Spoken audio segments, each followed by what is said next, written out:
please share your experiences on scope creep. Hello, everyone. I'd like to hear insights and personal experiences with scope creep in the startup world.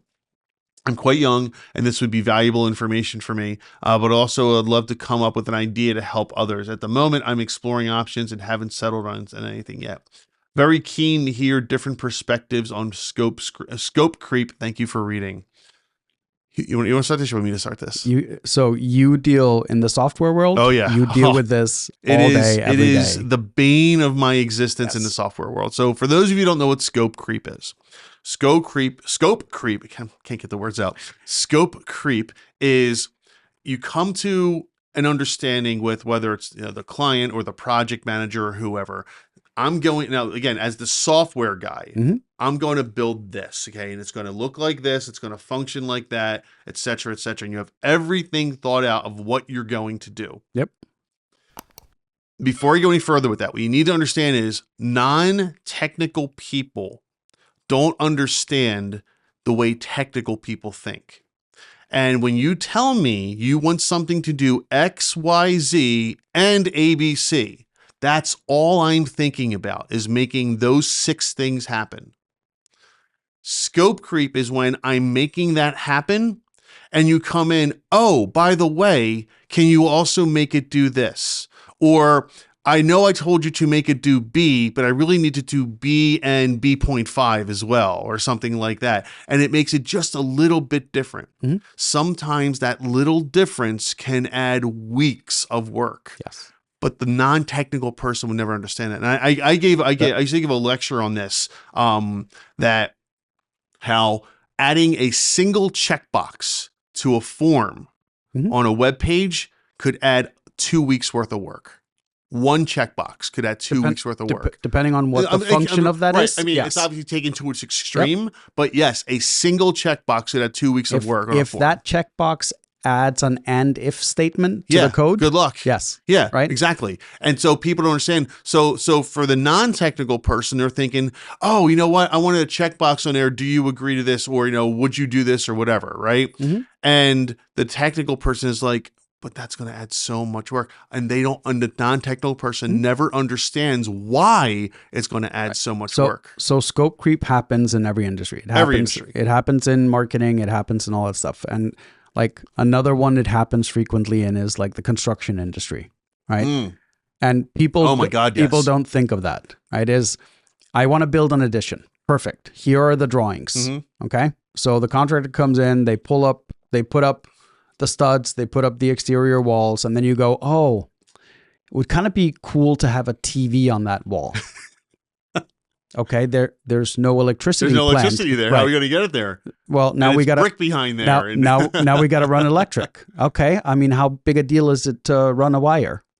It's not that big of a deal. So the contractor runs the wire, and then the person goes, you know what would be really cool too? To have an electric fireplace underneath the TV. Well, now you got to run 220 over there. Correct. Well, now that's not going to work with the wire we ran because your TV requires very little, but the electric fireplace requires a lot. So now not only do we have to run a new wire, we have to run a new wire from the box. Which is in the basement on the other side of the house. Correct, right? Like, and they're like, yeah, but it's just the wire. Yeah. Yeah, but it's an electrician for 6 hours. Yeah. And now we have to drill through and we got to run the wire and pull it.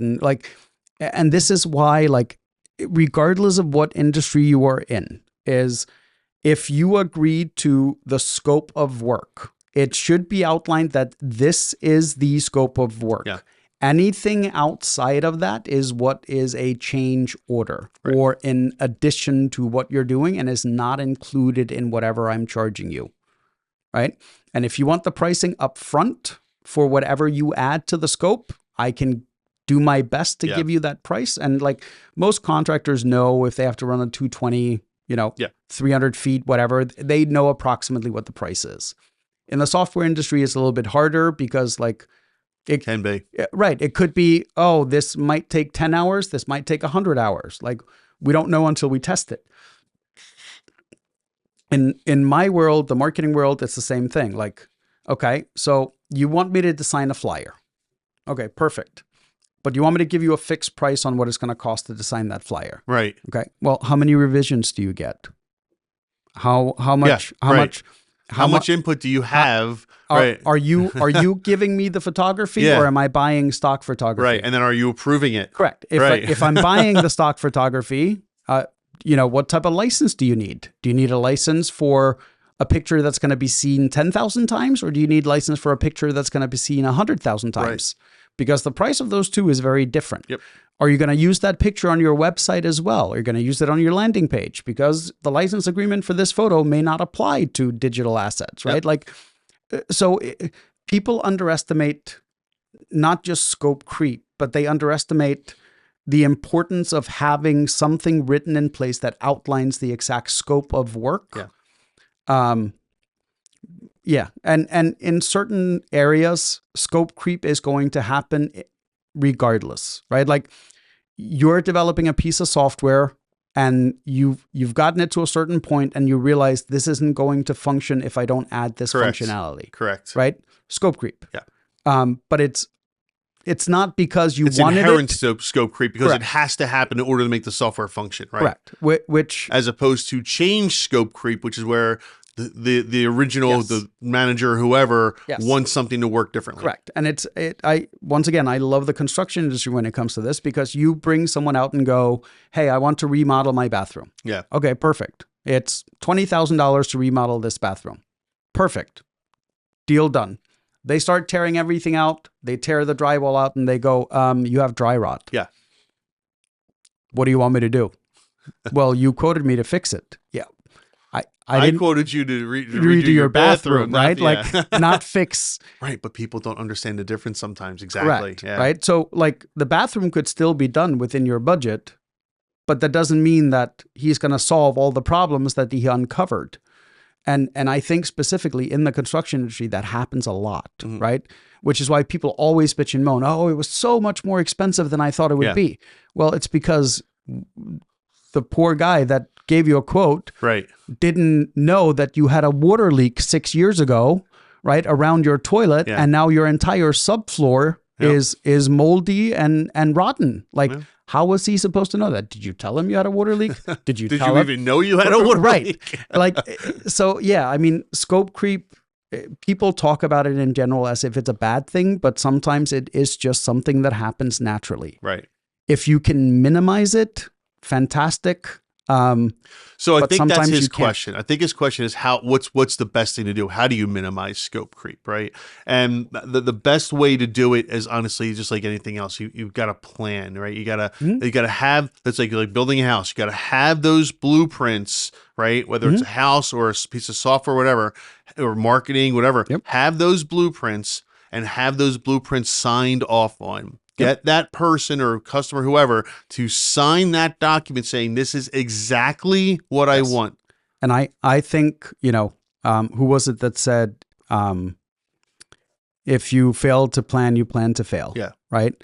So this is where things like, let's go back to the construction.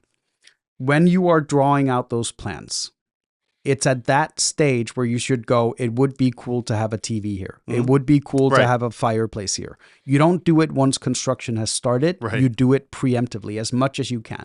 And I think the best way to prevent scope creep is to plan for the unplannable. And I know that sounds like an oxymoron, right? But you and I play this game called the, what if game, right? Remember we played what if I get sued? Right. That's how you write a contract. Yeah. Right? Is we play the what if game. What if a website goes down for 32 days? What if a domain name that we registered expires and someone else picks it up? What if we put up a stock photo, but we find out that the stock photo is of a competitor's equipment? Right? The competitors could come out. We have to prove that it was now a stock. There's all these what ifs. And I think the best way to avoid scope creep is playing the what if game for long enough before you actually start doing anything. Right.